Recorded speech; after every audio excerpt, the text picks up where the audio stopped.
I'm just basically We're gonna saying pop for in. first time Mondays, y'all know we go at least out on there. the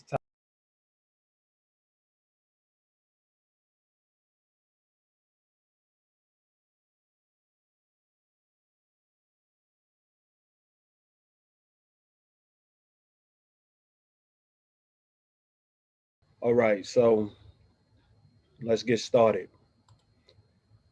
Today's topic is, why do we call them friends?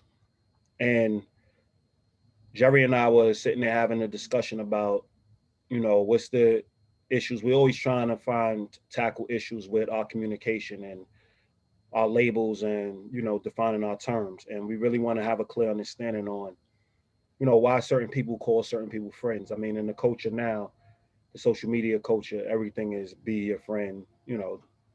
They want to invite you to be their friend, things of that nature. So we want to know what separates a person from being a stranger, from being an acquaintance, from being a coworker, and calling them your friend. Like, what allows that title to be given to somebody, and do we even look at it as a honorable thing anymore? Is it a standard to being somebody's friend? So we really want to understand that. And also to just be comfortable with labels. I know that people are very uncomfortable with labeling things. Well, not labeling things because we need to label things to know what we're picking up, what we're eating, so on and so forth. But when it comes to labeling relationships, people are really uncomfortable in that area. So we need to normalize that and call call our relationships what it is. If we're cool with somebody and they're not quite your friend, then you should know what they are. You shouldn't continue to have a relationship without being able to identify who they are in your life. Hey, Mahogany. Yeah, what's going on, Hey, Mahogany? how y'all doing? Yeah, Good. How are yeah, you? life's great. Life's great. Yeah, I agree. I agree 100%. So, you know, we need to get a clear understanding of, and obviously, when it comes to relationships, the dictionary, information is always changing because relationships is hard to really pinpoint what things are. So, it really, a lot of the definitions are between two people agreeing on these definitions. So, when we're dealing with friendship, we need two people to agree, or two or more people to agree that this is what friendship is, and then honor that, right? So what's a stranger? It's a person you know nothing about. You're unfamiliar. So they're a stranger. So obviously that already says there has to be some form of familiarity when it comes to being friends. You have to be familiar. You have to have a clear understanding of who the person is. You have to be able to represent that person when they're not around. Hmm. So we would say being familiar is a component of friendship. And Hmm. that's when you know y'all into the next level, in the next phase of your relationship, because y'all have a clear understanding of who each other is. You have a clear understanding on what each other wants. You got have a clear understanding of each other's values, and you know some experiences that they went through in life. So you have a clear understanding of experience. And I'm not talking about you heard through the grapevine. I'm talking about you actually discuss that experience with them and have a clear understanding of what they thought and what they felt and what they believed about the experience and how the experience affects their lives. And what makes a person an acquaintance? So it means that you have slight knowledge on who they are. So acquaintance could be a coworker you worked with for 5 years, but y'all not ingrained in each other's life. You have no clear Outside of work. understanding, huh? Yeah, outside of work. Definitely. Or even if y'all go out for drinks, things of that nature, y'all not intertwined. So y'all can live life with or without each other. It's not banking on one another to actually coexist in relationships. Like when you lose a friend, you lose a component of your life. That is a void that's filled, that needs to be filled. When you lose an acquaintance, you don't need to fill a void. Yeah. You know, that's easily replaced.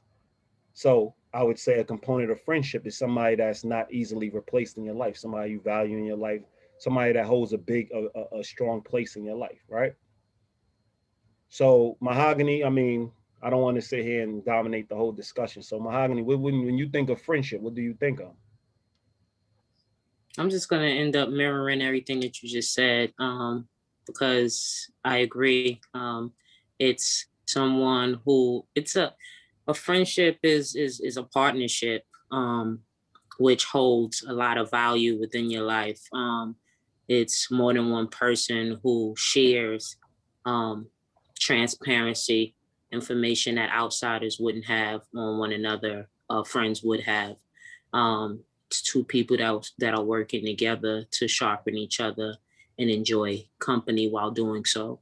I think friendship has a lot more value than what, acquaintanceship is, and a work relationship is. It's deeper than that.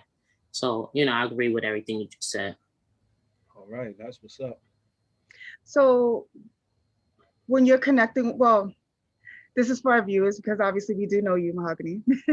But when you are meeting people, do you make it clear on who they are in your life? Like, it's really easy and lazy for us to call people friends, especially when we're introducing them to other people, right?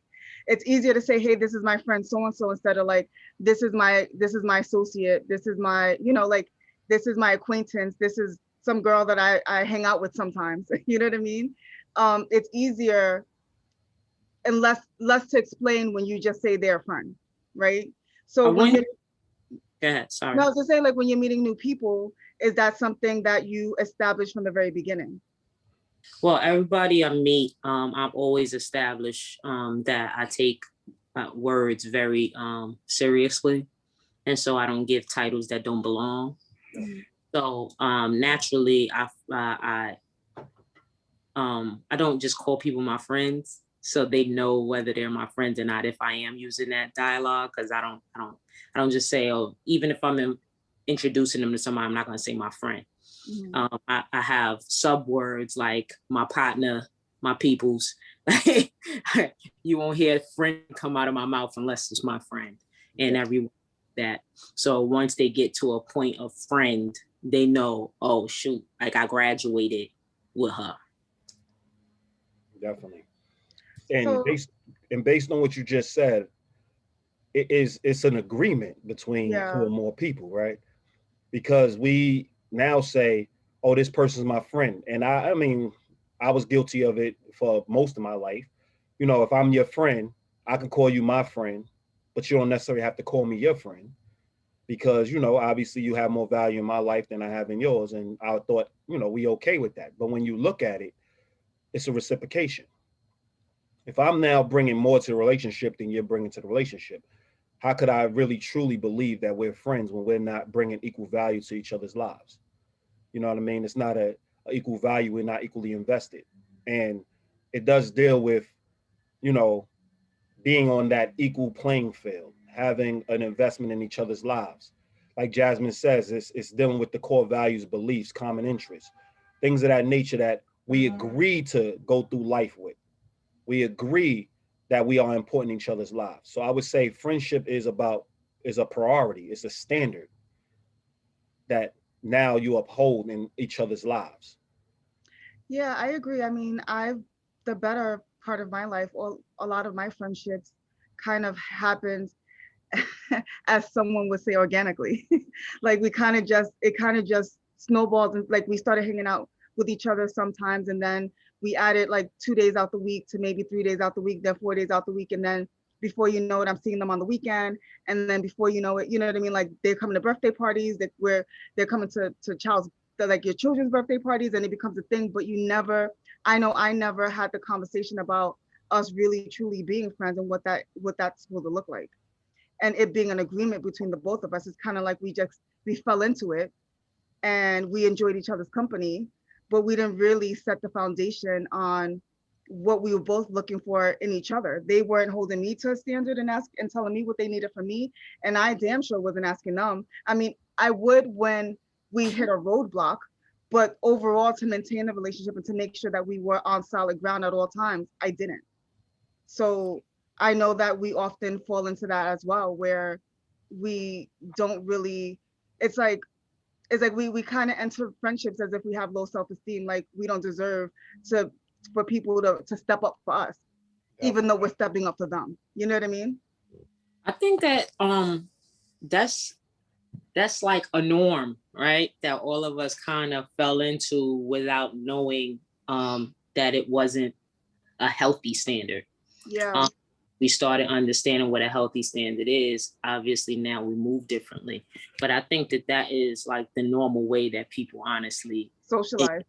It's like, oh, I enjoyed my time. Let's do it again and again and again. And then it doesn't become an issue until someone steps on someone's toe in some way, right? Now you like, hold on, like, you don't do that to me, but y'all don't know each other enough to know, like, now you have a standard, and it's like, you can't do that to me, but y'all never had discussions on what is okay and what is not okay, what you would desire, what you don't desire. So in all actuality, can you really be mad at somebody for slighting you in a way that they don't know that is a you slight? didn't establish any boundaries. Yeah. Oh. So I hadn't started doing that until, after all of us started really having these conversations, because initially it's like, am I really gonna ask these people all of these questions? Like, am I interviewing people? Right? That's how you feel initially. But when you start to see, like, that's the actual breakdown. Like, why not interview people? Why not have these conversations? Why not ask these questions? Why not answer these questions in order for it to be a smooth transition and you both be on the same page? It makes all the sense in the world. Definitely. I mean, I always find it weird that people equate friendship with, sparing people's feelings and not saying certain things and hiding certain things to make sure that the relationship survives. And I always said, like, aren't we ruder with our friends? Don't we go at our friends a little more? Like, isn't the whole point of friendship, is it supposed to be a safe haven to actually be as honest as you can be and be as real as you can be and inform them about information that is going on in your head, regardless if it's sex you want to have, regardless if it's, things you want, like you might want to step out on your partner and be thinking about it. You talk to your friend, you run it by them because you're at a weak place when you're like, listen, this person's looking all right, this person's looking good, I might want to step out. You could have the discussion with a friend because you know that friend's going to course correct and be like, listen, you're going to throw away a long-term relationship for a short-term goal. You know what I'm saying? So, like, we look at friendship and we tiptoe around friends when really it's the rawest, one of the rawest relationships we should have. And we shouldn't be tiptoeing. We should be as raw as we can be and starting a dialogue and starting a discussion to get closer together. You know what? I often have conversations about this because you know how you speak to people who don't really have a full understanding of what a relationship is.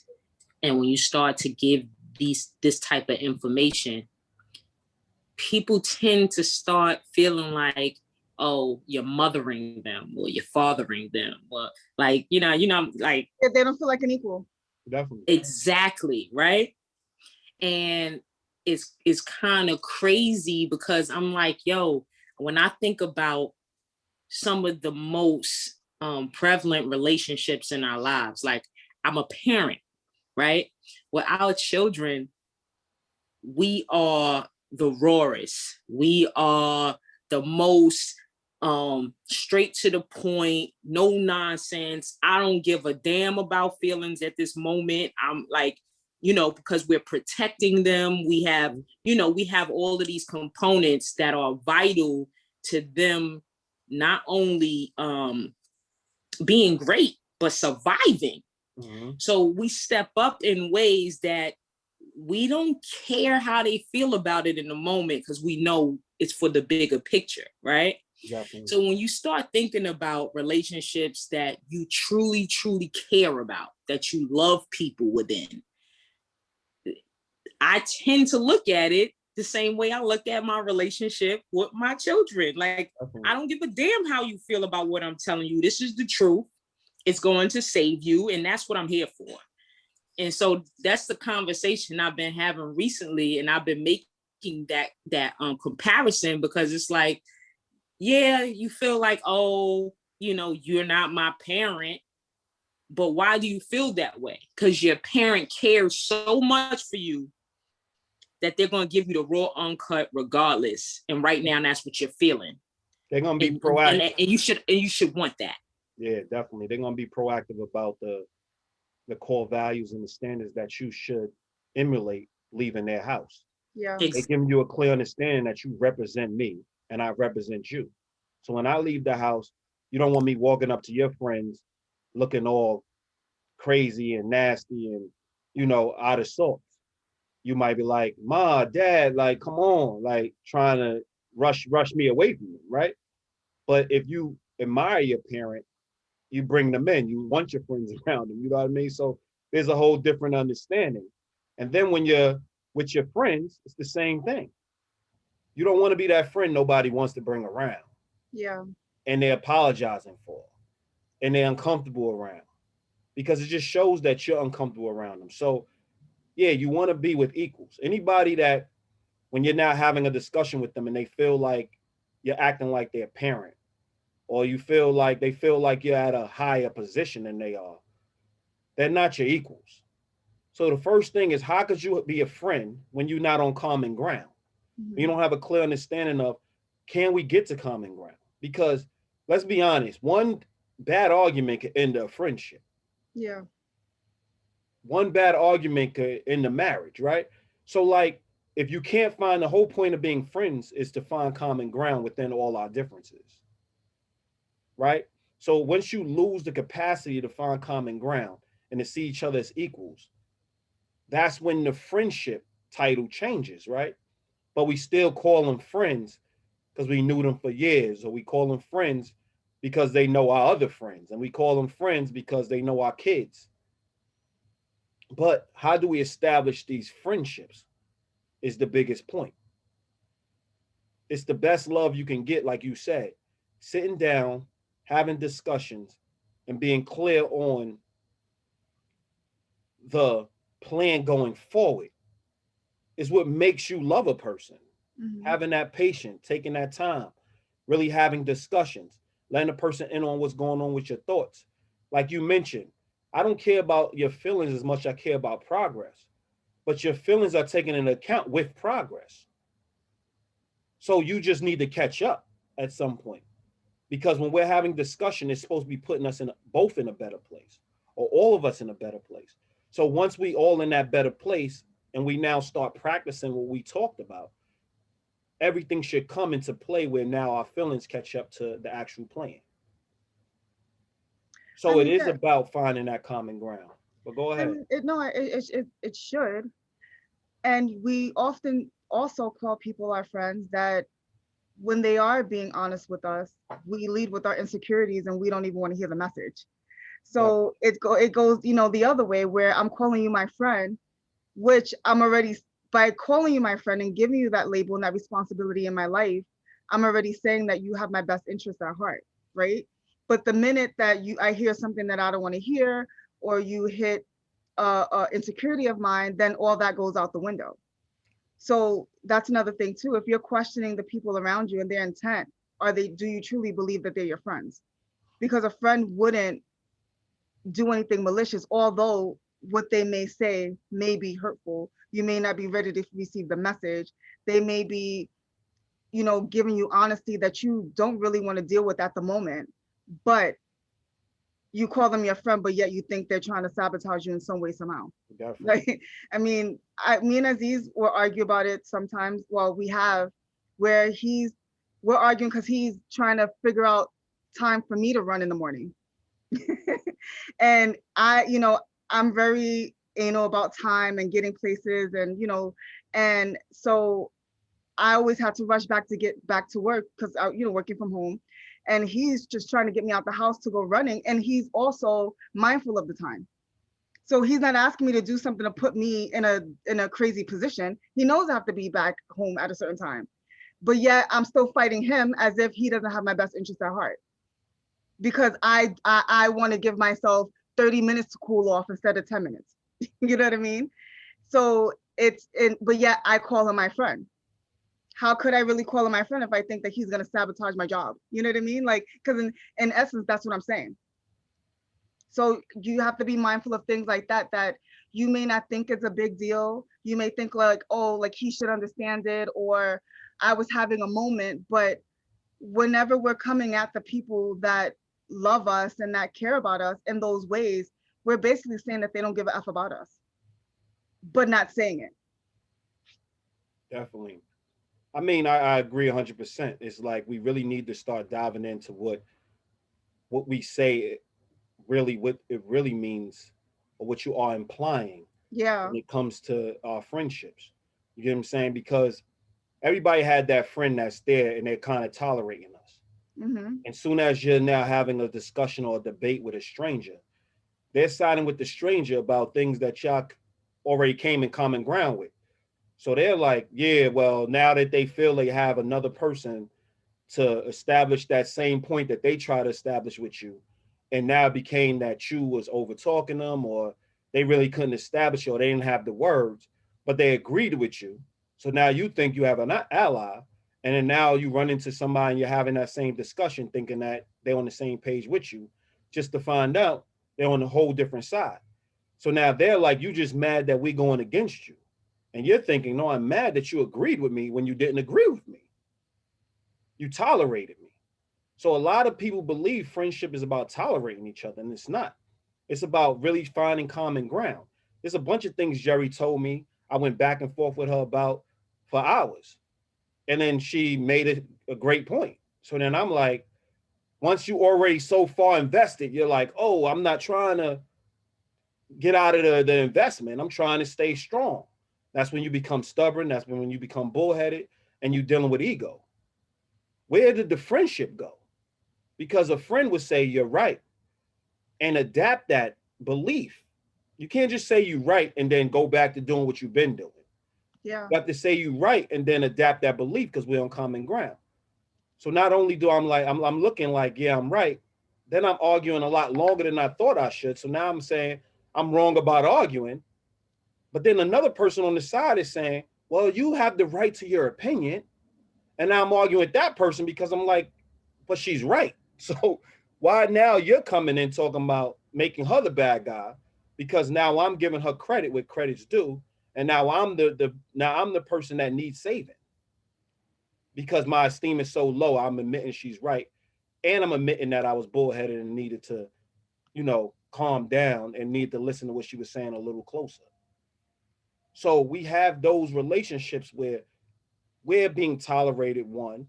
Two, we have so much ego, we forget the friendship component is about progressing as a unit over just being right or just being validated. Let's not even say right because we all want to be right because we want to do the right thing, but just being validated as a person, where your true validation comes from the fact that you have great friends that can check you and put you in your place and hold you accountable.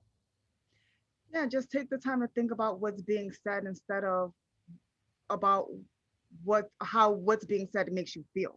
Definitely. Because you really can't argue feelings. Like once you're in your feelings, it's kind of like, we got to revisit this when you kind of get back to a level-headed place. But yeah, it's really taking out the time and understanding who you're dealing with and understanding their strengths as well, so that you guys could have the best relationship. Because when you don't, then you guys are always going to be stepping on each other's toes to get things done, when I'm sure one person's better than the other. You know what I mean? And that needs to be, and that should be okay to admit within the relationship, depending on what's happening, what you're doing, what's being said, who has the more knowledge. I think those need to be also factored in as well. I mean, do you not think that you definitely have to revisit, like what we always talk about? We revisit the friendship every day, like what you just said. Sometimes I'm like trying to support you in your overall goal of being in shape and not be so stressed out about going to work and making it to work. So I'm like, why don't you get up 10 minutes early instead of sleeping 10 minutes later? Like we're coming with brainstorming, but really it's to support you and get you to a place where you're very comfortable and your workout regimen is seamless. It's not something you're forcing. It's something that is seamless and you can now change as a lifestyle change versus being all stressed every day. You now know the lifestyle of working out and juggling work and juggling your relationships at the same time, right? and it's very seamless, right? But do you have the capacity to now say, I'm gonna do this, I'm gonna make sure that I stay with this regimen, make sure that I'm self-assured, make sure that I really sign up and be consistent in this regimen? Or do you change the regimen when you're being held accountable for the regimen, start arguing all over again? Therefore, the relationship has to be revisited, because now it's a question of my intent or a question of your intent. So how often do you think we should revisit relationships when it comes to friendship? Is friendships a guarantee? I think you should revisit as often as possible, because when you are friends with people, and you're interacting quite often. So through interactions, there's things that need to be addressed along the way. And instead of sweeping it under the rug, like we often do, is address it. Like just and not and address it when it comes to mine. I'm not saying that I'm always mindful, right? There's times that things kind of go a little over my head, but a lot of times, like, you see something, you identify it, and you address it right then and there. No beef, but it's like, hey, like, this happened, and you could have addressed it. Like, why did you address it in this way? And then, start the dialogue. Like, if I question it, then start the dialogue. If you question it, then you should start the dialogue. And it could be something as simple as like, no, you're right, I was kind of shortcutting it, I should have took my time to explain it, move on. Definitely. So I think that as things are happening, as we are going through life together, there's so many things that are happening, that and within those things, there are things that I'm sure should be addressed that we don't often address, because we don't want to be, like Mahogany said, the parent, the bad guy, the this, the that. You know what I mean? So we kind of like wait till it's a bigger thing and then address it. But the little things need to be addressed as well. Something just as simple. Well, I'm not going to simplify it. Something something like communication, or somebody's communication style, somebody that's shortcutting a conversation, shortcutting their words or a message. Like, those things need to be addressed, and not in a why you're talking to me like that type of way, but in a like, how are we going to truly connect if you're going to continue to shortcut? Because I'm sure if they did it that one time, they've done it before. So things like that. Mahogany, what do you think? I was just gonna say that I don't think there's a such thing as little things, because the little things always turn into big things. Yeah. Yeah, they're equivalent to big things at the end of the day. They always, it's all in the same pot. So yeah, I agree. I seen Vanessa's on Facebook. She said that her friends is the friends she grew up with, basically, and she struggles with implementing new friends. And basically, she's saying that every time you can't be on common ground, it's hard to get on common ground on the same page at all times. But what we're saying is, a friendship that's the focus to get on common ground. Because when you have wedges between you, it now makes you walk parallel when you should be walking together. So you can be walking, let's look at it from the New York streets, right? You on 102nd and she's on 103rd. We're all going east. We're both walking east, but we don't see each other because we're on different streets. When you're walking with a friend, you want to be on the same street, on the same side of the block, right next to each other. How do you do that? You find common ground. You have the discussion until you find common ground, because that's what it's about. Once you start saying, well, we agree to disagree, agreeing to disagree leaves you on separate sides of the room, right? Once you start letting things in your life where it's like, I don't have time to really make these adjustments or have this discussion based on common ground. The biggest component about friendship is patience and time. If you're not willing to put in have the patience and being willing to put in the time, the friendship is not going to be a friendship. It's going to be more like you said, people you grew up with. We're family. Meaning we don't have to check in all the time, but when we do check in, we pick up where we left off. That's more of a family member. They're not ingratiated in your life. They're not ingrained in your lifestyle.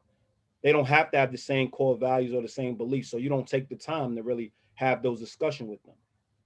But when you have friends, y'all try to be on the same page, so y'all are a force.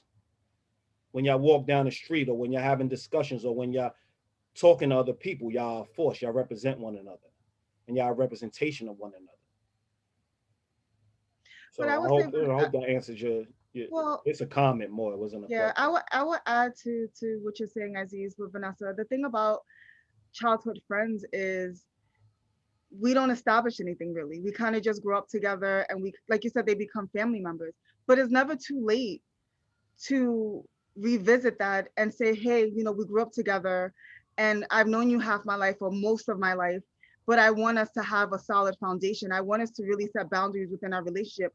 Who am I in your life? What could I do to better the relationship? And you can put out there what you can do to better the relationship, or ask them, you know, the same question and build on that. It's never too late to graduate from family member to friendship, but both people would have to want it and be able to communicate that as well. So you know, people believe that when they grow up with certain people, or when they grow up with their friends, that it has to kind of stay there, that they don't need to evolve into anything greater than that. But you can. It just takes time and work. And if you guys are all willing to do it, then it can happen. I mean, I've known Aziz for 20 something years. So we can say we didn't grow up, we knew each other since teenagers. And our relationship has evolved since we've been teenagers. I mean, Aziz has been pretty much the same guy, but just a mature version. But the point is that our relationship we have many stages of our relationships where we were at times just family members. We kind of checked in every so often. We would check in, have phone calls for a couple of hours, and then not check in again for like three months later. And then we start to hang out again with each other, and get and start to get to know each other again, and making the time and building what we have now. But it wasn't always like that. We've been through many phases of our friendship, but it took us being honest about where we were and having the conversation to get us to where we are today. If we kind of just kept bypassing it and not addressing it, then we wouldn't be as close as we are, because we would be the check in, check out kind of friends. Definitely. But also, when it comes to friendships, like, I mean, childhood friendships and adult friendships is two separate things. Like, they're ingrained in two different things. Childhood friendships are just ingrained in fun. Like, let's just have fun. That's all it's in. Like, children just want to play with each other, right? They just want to be in each other's space. That's it. That's all. As an adult, you're doing more than playing. You know, as an adult, it's the growth component. It's the legacy component. It's a whole lot of more very intense things that we're talking about that or have huge value in our lives.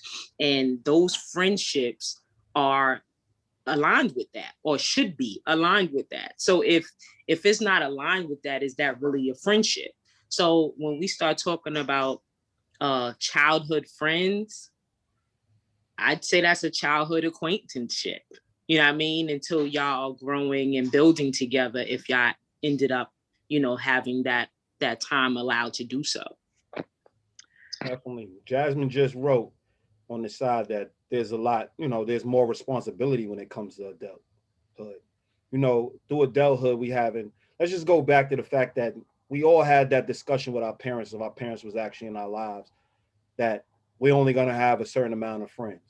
We start out with 20, it narrows down to 10. Yep. As we're getting older, it goes to 1, then it goes to, you know, and your like parents always tell you that too. They always explain to you, and they're giving you tools, but at the time you thinking that, Ma, come on, you trying to, or Dad, you just trying to get in my business, like these are my friends. And they're like telling you when they're picking you up from the precinct, like, how is these your friends? The precinct, or when they picking you up, seriously, like let's when you're cutting class. Yeah, I agree. Class, yeah. When they're like, how is these your friends? Your friends supposed to be supporting you, telling you to go to class, telling you not to take this from the store, or not to go out and cause havoc. Those are your friends. But we're now arguing with them because we're having a good time, or we're just doing this, that, and the other. But we're like, they're trying to teach us to hold on to friends that's actually going to support us in life When we have children, they're going to support us. And I'm not talking about they come to put out fires. You could have a firefighter for that. You know what I'm saying? Like, or they just have fun. You can do that with strangers. You can have fun with strangers. We're talking about people that actually plan and make plans in life to accomplish things together. That's what we would say friends are. That you're actually, when you see each other, y'all make lifetime plans to actually accomplish things as a unit. That's a friendship. Not just I call you to vent and you listen. I'm sure you can sit on the train with a stranger and vent to them and they're going to listen. You want to have people who are not just going to listen. They're going to listen to what you have to say when you need an ear, but they're going to give you the necessary tools to actually accomplish the goals you set out to accomplish, whether it's with a partner, whether it's for it's a job issue, regardless of what it is, you have to rely on their counsel. So friends are people you respect, not just manage and tell them when they can open their mouth and when they can't open their mouth. So you got to look at it as friends are a high priority in your life. And if they're not a high priority in your life, are they friends? Because we just want to call anybody that makes us feel away friends. But it's the investment that makes us friends. We always use the analogy, your spouse is your CEO, your partners in the organization. Your friends are your investors. They might not necessarily work in your organization, but they're going to give the time and effort to make sure your organization flourishes. So if they have income, they're going to give you the income necessary to make sure they're going to be investors in your life. So you always can rely on them to invest in your company, invest in the company you keep, make sure that your company stays afloat, advise you on where your blind spots are. If you don't have that, they're not invested in your life, they're not friends. They're acquaintances, they're family members, or they graduate to family members because you know them so long. Because there's a difference between caring and love. There's a big difference. I care about a lot of people. Love is a standard. I don't just say I love everybody. That's a standard. I like that Facebook added the care button because I couldn't hit the heart. It was hard to hit the heart. I use that a lot now. It was real hard to hit the heart because I really value when you say I love you, them words need to match actions, you know, and the actions need to match words. So that's an investment. And I had to have some hard discussions with childhood friends or people I met in school and was like, no, we family members. We got to work to be friends. You know what I mean? We got to work to get to that point because we lost touch. We used to hang out every day, but we lost that value. We lost that priority in each other's lives. So how we still calling each other friends when we only can invest in each other when we need each other? A family member could do that. A stranger could do that. What separates us from those titles? What makes that person your friend? And that's the question we want to answer. But not to throw it off topic, but just to relate it back to family members too, it's like family members want to have that idea of we're family, so on and so forth, but they completely miss that friendship perspective. So it's almost like, you know, I'm family, you know, you should treat me, whatever, whatever, but they don't have that friendship aspect when essentially if your friend shouldn't treat you better than your family. In the bigger picture, right? It's like I'm claiming family is important and, you know, we need to be there for each other no matter what, but yet my friends are treating me better than you are. So I think it's just as equally important not to transfer over into family, because I know we're talking about friendships, but I also just think it's really important too that family members, when they want to have that relationship with you, they have to understand that there's a whole different dynamic and higher standard that's actually reached if you're going to claim a family title. You know what I mean? I think family kind of get a little twisted. I think that they get their feelings hurt when you don't want to hang out with them. I think that's it. You know what I mean? Like they want you to value them. They want you to drop everything for them. And in some cases you will. In some cases, some people in your family don't even deserve that. But the minute that you tell them like, hey, if anything happens to me, I want my friends to raise my kid, or or I'm having a barbecue, but I really don't want you to, I really don't want to invite you. You know what I mean? Like, because you're not good, like, you're just not my cup of tea. You're not the person that I wouldn't hang out with you outside of us being family, right? I think that that's when things get a little weird, and they're like, well, how could you treat your aunt like that, or how could you treat your cousin like that, or you know what I mean? Like, it becomes a thing, but that's the reality. Like, we're family members, which means that we don't have that friendship component. So I can have a barbecue and very well not invite you, if my friends are there. Like, you know what I mean? Right. It's like the same thing we were talking about the kids, about you having like younger friendships. It's like, that's like Mahogany was saying, like, it's all play, kid and play. It's all fun. And I feel like that's a similar thing when it comes to family, is when you're growing up, you're in a situation and you're having fun, and you're going together because you were put in a situation where obviously you don't have a choice, right? But there's so much more once you become an adult. There's so much more that deals with having a relationship, supporting each other, what real responsibility looks like, what real respect and what real standards look like, that you think that you don't have to talk about those things because you have this whole background from 0 to 30. But how much does that background count when half of that's childhood, and it's a whole bunch of trauma dealing with family dynamic, has not really anything to do with the personal growth between the two people. That's what I was about to say. I think that it gets a little skewed because of the thought process around what family is versus what friendship is. I think family, they take it a little too far with the lack of choice, right? So because we didn't have a choice on us being blood related, doesn't take away the rest of our damn choices, right? And I think that that culturally has been a narrative, like you got to deal with me regardless because I'm your family. And those of us who have a real understanding are like, oh, hell no, I don't, right? So it becomes this really funny space because like you said, it shouldn't, like you said, Jasmine, your friends shouldn't treat you better than your family. But if you think about it, when you think about it in a real way, your friends chose you, you chose your friends. So yeah, they're gonna treat you better because this is something that they signed. Yeah, this is something that they actually chose to sign on for versus someone who you were just thrown in a situation with and who feels this lack of accountability to you because they just feel like, listen, we're stuck together, so you can't go anywhere whether I treat you horribly or not. Right. I mean, it's one thing that Aziz always says, like, friendship literally is the foundation in any situation that you're in. You know what I mean? Like, we're together, we're chilling, whatever it is, that understanding, that friendship that we're building is always going to be foundation, because you know what, we're together and then we break up, we're still friends because that respect, that understanding is there. Same thing with family. Okay, we're family, but if that friendship is there, you're not going to disrespect me because there's an understanding there. So we won't have to worry about throwing in, I'm your family, I'm this, because we're already friends. There's a certain understanding, there's a certain respect, there's a certain whatever that's established, that friendship means more than anything else, because that's where we are right now. That's what we're building to.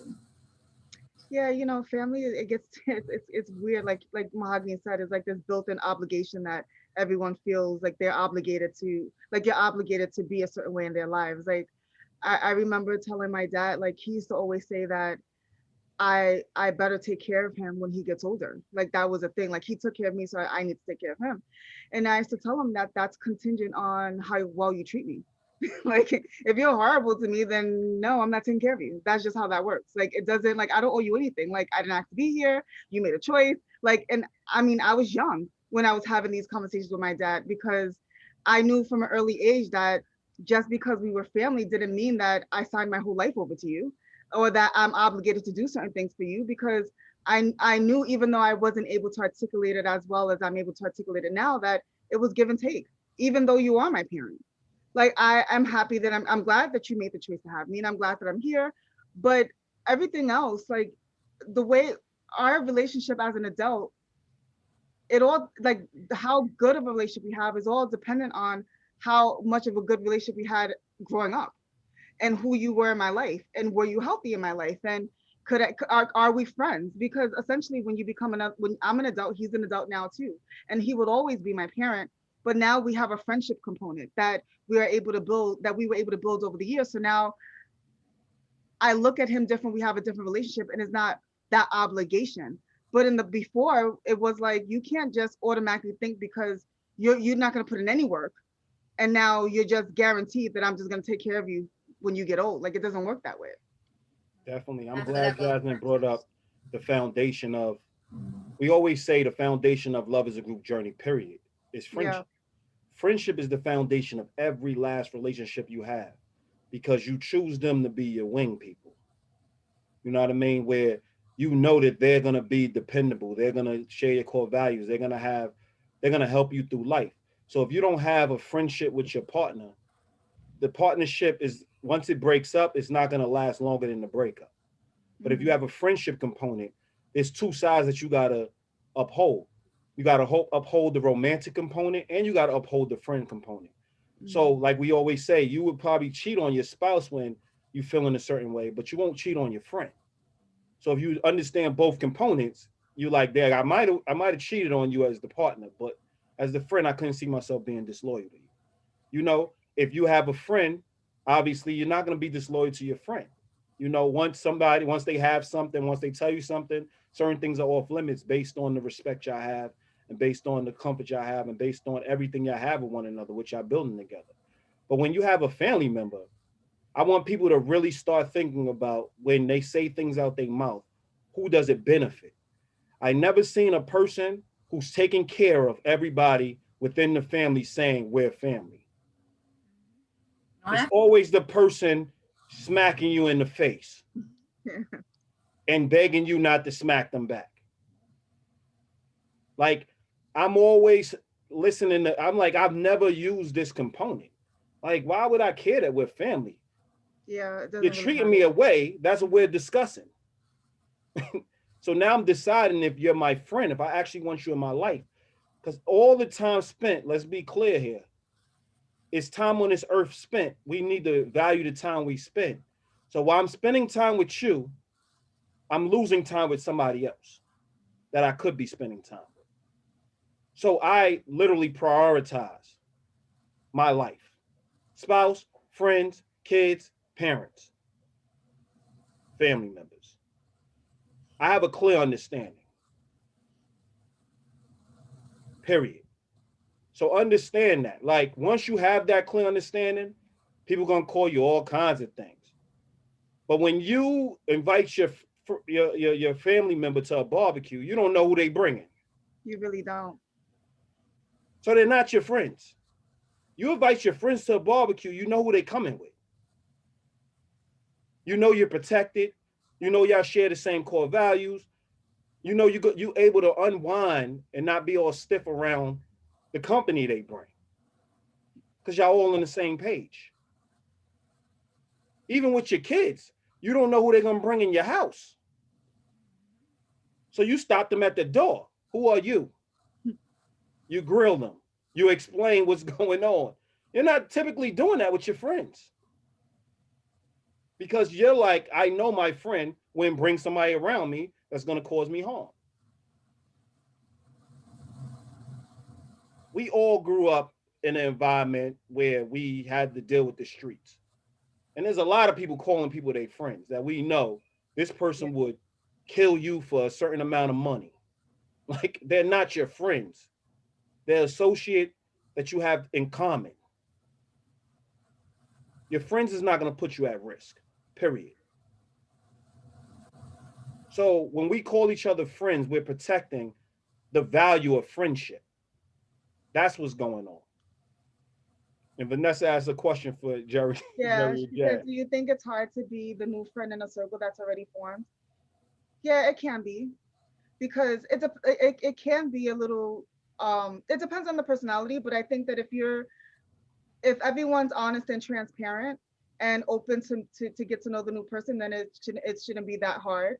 But there's going to be growing pains, obviously, because in a friend group, they do things a certain way that you may not be used to. So there may be a little bit of that. But if everyone's open and honest and comfortable having the discussion, it shouldn't be that difficult to start a new friend circle. What I would clearly say is, when you have a new friend, there's one friend that brings you into the circle. If that friend gives you the whole rundown, because how I deal with things, and I can just advise you based on how I deal with things, is if I meet a new person, I actually vet them to see if they can be friends with my friends. So by the time they meet my friends and they're around my friends, we all on the same page. So it should be seamless. Versus now just introducing them to my friends and we're not on the same page and we're all figuring things out together, then yeah, it can be a lot more difficult because there's so much stimulation coming at that one person. They got to handle all the personalities versus coming in and fully understanding Jerry's personality and Jasmine's personality and Mahogany's personality. And like, we all making this, we all like, okay, this is what it is. She's this way, this person's this way, this person serves this purpose in my life, this person serves this purpose in my life, this person's going to say what they have to say. So if you don't want to hear an honest answer, don't ask them any questions. You basically preparing them to be a part of a circle that's already formed. So they enter the circle seamlessly and don't affect the circle. Because honestly, the whole goal is to preserve the circle. For sure. So you don't want to bring anybody that's going to hurt the circle into your environment. Yeah, that's the whole point. Yeah, I kind of shortcut that. Sorry, Vanessa. But yeah, thinking that you already talked about who you're bringing around and you're already talking to the friend about who you're bringing them to. But yeah, that's key and that's very important because if they don't know who they're dealing with, then it's going to cause friction from the jump. Or even just you telling them about your friends and they're like, she's what? Like, kind of iron out all of that, the uneasiness before that friend enters the circle is very helpful as well. Because you already know when Jasmine's gonna rub somebody else the wrong way based on what she may say or how she may say it. If Jasmine knows that I may say something that's gonna rub somebody the wrong way based on how I say it. So she's able to say like, yeah, she's able to explain who I am. And when you know who you're dealing with, it's easy to communicate that. Definitely. I think overall, when we look at friendship, we got to find, and a lot of people call it find your people, but we really mean it. You have to find people that highlight the strengths in you. Like we have a podcast that's coming out this week with Mahogany on it, and we're discussing friendship, right? In the podcast and, relationships and parenthood and, all kinds of stuff. And, obviously the theme of this season is let's be clear here. But we got into friendship and we was discussing friendship. And I was saying like, she's such a strong, she has a strong personality. She voices her opinions. And I wouldn't even say a strong personality. She's very direct and it's very refreshing to the right people. So she was saying, like, oh, there's times that I really got to change my approach and things of this nature. Like she's really, thinking of the ways she could accommodate certain people because they feel she may be bullheaded or not open-minded or all this other things. And I'm like, but when you're around us, we don't think you're closed-minded. We don't ask you to taper your approach because we watch your intention. So we could be at a full-blown back and forth, loud as can be in the living room when she comes over. And not one person is feeling like they less than the other. Not one person feels like they're not being heard. Not one person is like, I think you know it all. We're not throwing jabs at each other's character. We're tackling the point that's in front of us and looking for what's the solution or what's the right, how we're going to move forward with this information as a unit, which is different. That's friendship. It's not tapering who you are and your greatest qualities and telling her to shrink. She's an intelligent person. She's well thought out. She comes in and she's like, yo, I have opinions.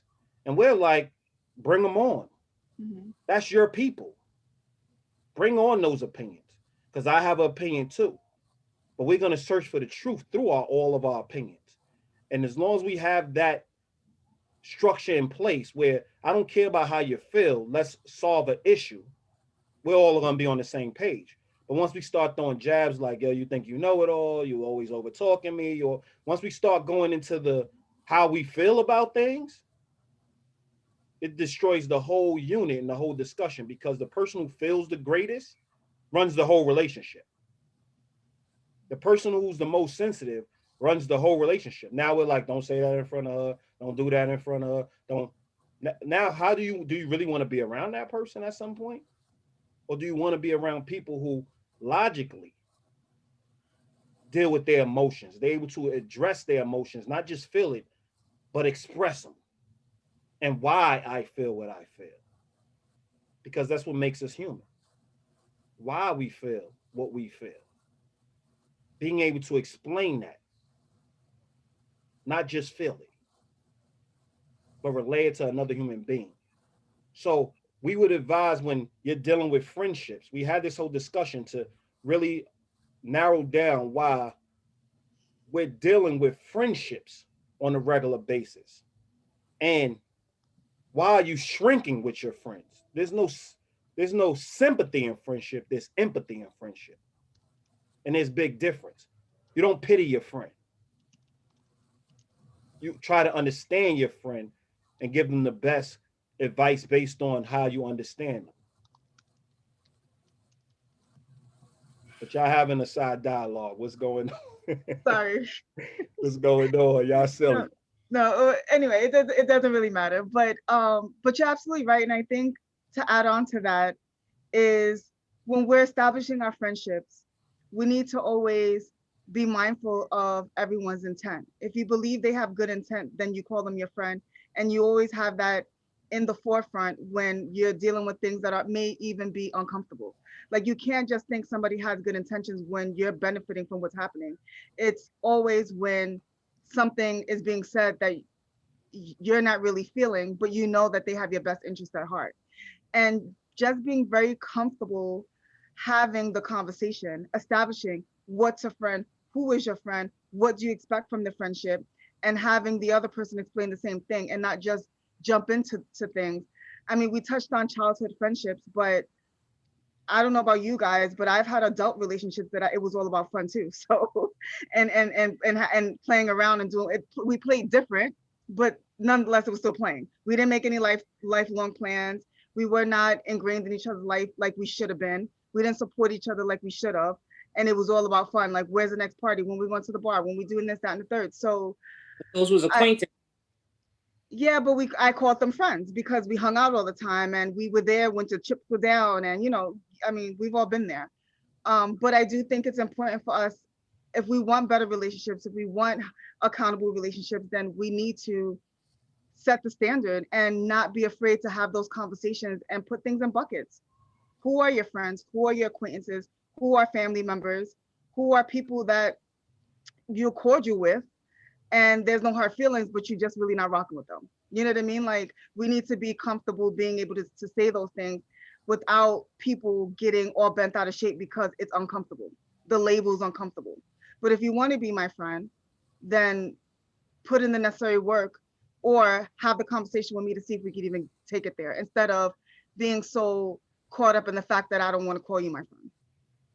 Yeah, I think just real quickly to add too, it's just like when you go in with that understanding of defining your friendship, defining your terms, and gaining that understanding between you and another person, even when you go into relationships, you're with somebody, you break up, you guys have kids, there's a friendship there that's automatically going to grow a wonderful parenting situation. Mm-hmm.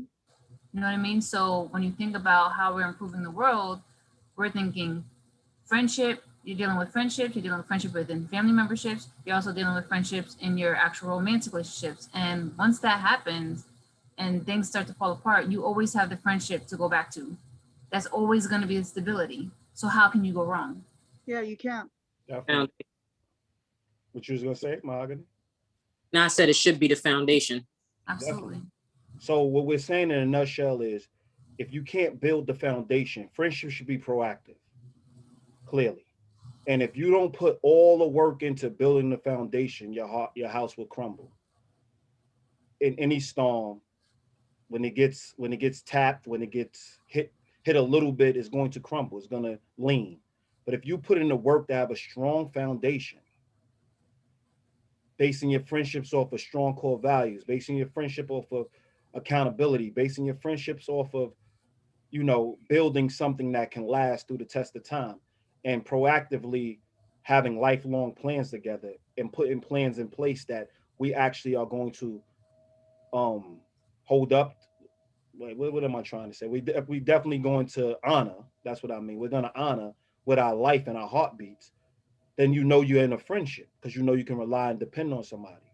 But if you're now just forever changing and blowing with the wind, then you don't have a strong foundation and you don't have stability. And if your whole friendship is based on your changes versus your stability, then you're not going to have a strong friendship. So really put in the work and build that foundation. And if you're already in friendships that's a little rocky, take a step back and build that foundation, because you should be working towards the end of the relationship and then trying to achieve what y'all put out there. And if y'all achieve a 5-year goal, then now y'all going to put another goal in place. Y'all walking through life together. Y'all have the whole life to accomplish things together. If you're spending more time trying to just have fun and trying to just enjoy each other, how could you truly enjoy each other if you feel like the person is not honorable and they're a snake? So make sure you believe that you have a great person around you before you enter the fun. Put in the work, build the foundation. And I would say, and I would like to end with this, since it's 10:02, Mm-hmm. that if you are friends with people that you believe that the friendship needs some work, you need some support, we have services for you. So you could check out our website at loveisgroupjourney.com. We can help you through it. It's not always easy. It's revisiting an area in the relationship that I'm sure everyone's uncomfortable even touching. But if you want to get to a place where you guys are all accountable and you want to make sure that you guys are all on the same page, we can help you through it. So check us out. Definitely. I feel like the 1-800 hotline number. So, thank y'all for joining the discussion again. We always appreciate it. We're on again in 2 weeks. We'll have another topic we're discussing. And hopefully people are really learning how to have these discussions and just being raw with each other. Absolutely. That's what it takes. So thanks again, Mahogany and Jazz. We And appreciate it. See y'all soon. Definitely. Right. I wanted to my weekends again with y'all this week, but I gotta go to Atlanta. So when I come back, I am vowing to make my weekend one day a weekend at your house like I used to, as long as I'm not shooting. How you vowing with contingencies? I vow with 20 contingencies. Work. Sometimes the issue, but either way, like it'll probably be I'll exchange with a Saturday or Sunday so that I'm still making it. All right. That was a little shaky. I like to put that out there. Yeah, that was a little shaky, but we'll take it. We'll take it. We'll take your crumbs. I'm serious. We'll take your crumbs. All right. That's how you gonna do me. I love y'all, man. I love you, man. I love you too. Bye.